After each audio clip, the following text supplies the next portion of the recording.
Саламатсыздарбы, кадырман радио көрөрмандар жана теле көрүүчүлөр, назарыңыздарда Ош Пирим медиадагы соңку делген өлкөдөгү маалыматтар менен тааныша алыңыздар. Микрофондо Расул Рахманалиев.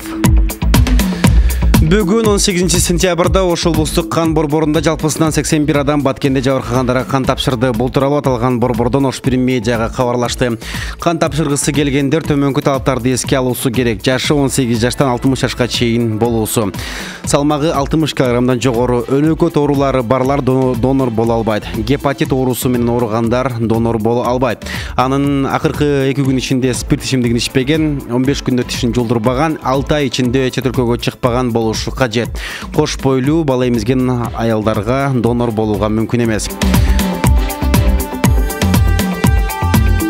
Эгерде кан берүүнү каалагандар, Дариги Ош шаары Увам көчөсү 12 кан алуу убактысы күн сайын таңкы саат 8ден 16:00 чейин жүргүзүлөт.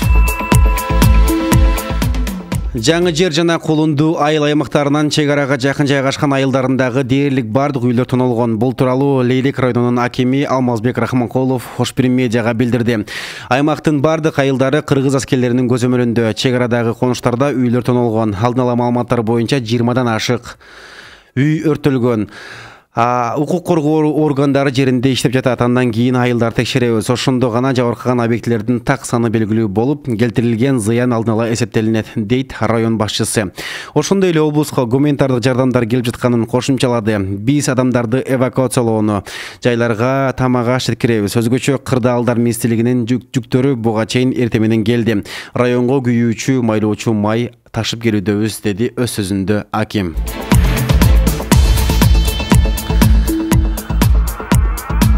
Акылбек Жапаров Баткен облусундагы куралдуу кагылышта жарадар болгон жарандардан кабар алды. Кабинеттин башчысы бардык жабырлануучуларга тиешелүү дары-дармектер көрсөтүүлөрүн баса белгиледи.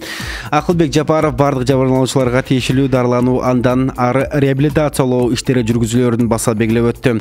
Алардын тезирээк сакайып кетишин каалады. Кыргыз-Тажик чек арасындагы куралдуу кагылышта жабыркагандар үчүн атайын эсепке 18 сентябрь саат 12ге карай 17.426.626 сом чогултулду. Бул тууралуу Каржы министрлиги Ош Пирим медиага маалымдады.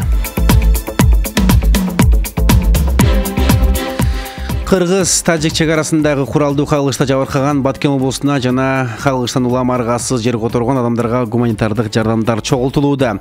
Жөнөтүү өлкөнүн бардык аймактарында улантылып жатат. Бишкек, Ош, Ысык көл, Талас, Чүйдө, Жалал Абадта, Ош жана Бишкек шаарларында тагыраагы 162 жардам чогултуу түйүнү уюштурулууда. Анын ичинде Ош облусунда 44, Ысык көл облусунда 69, Таласта 17, Чүйдө 12, Жалал Абадта 12, Нарында 6, Ош жана Бишкек шаарларында атайын чогултуу пункттары ачылган. Ошондой эле борбор калабыз Бишкекте спорт сарайында гуманитардык жардам чогултулуу улантылууда. Республикалык штаб түзүлгөн. Ал жерде казакстандык журналист Назгүл Жарбулова Кыргыз-Тажик чек арасында кагылышта жабыркагандар үчүн Казакстанда атайын гуманитардык жардам чогултуу иштерин жүргүзгөн.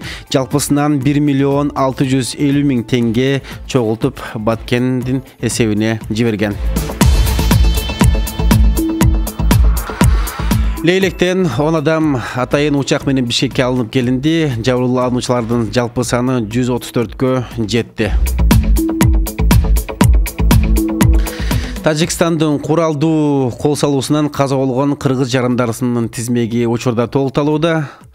18 сентябрга карата Тажикстандын куралдуу кол салуусунан 36 кыргыз жараны каза болгонун министрлик маалымдады. Элзада Мананова Достук айылынын тургуну 15 жашта. Маркум айылдаштары менен Маргун айылын көздөй качып баратканда ага Тажикте тараптан атылган снаряддын сыныгы тийип каза болгон. Жусупбек Нарматов Пасхарык айылынын тургуну 54 жашта. Манасбек Батырбеков 27 жашта. Баткендеги 707 аскер бөлүгүндө кызмат өтөп жүргөн аскер. Ислам уулу Бектур прапорщик 31 жашта Лелектеги 2001 аскер бөлүгүндө кызмат өтөп жүргөн. Батырбек Орозов 42 жашта чек арада кызмат өтөгөнүнө 10 жылдан ашкан. Алишер Набиев Кулунду айланын тургуну 22 жашта мекенин коргоого армияга келип кызмат өтөп, март айынан ошол жерде иштөөгө кабыл алынган. Жекшенбек уулу Апсамат Атбашы районунун Терек Суу айланын тургуну 24 жашта Баткенде чек арада кызмат өтөп жүргөнүнө 3 жыл болгон. Илимбек Мурзаев 27 жашта аскерде кызмат өтөп жүргөнүнө 5 жылдан ашкан. Айбек Исманов 35 жашта өзгөчө кырдаалдар министрлигинин Баткен облусу боюнча башкармалыгында өрткө каршы куткаруу бөлүгүнүн кароол башчысы кызматында эмгектенген. Нурбек Баратов Сүлүктүү шаарынын тургуну 19 жашта ошол жылдын апрель айынан тартып контракттык негизде кызмат өтөөгө келген.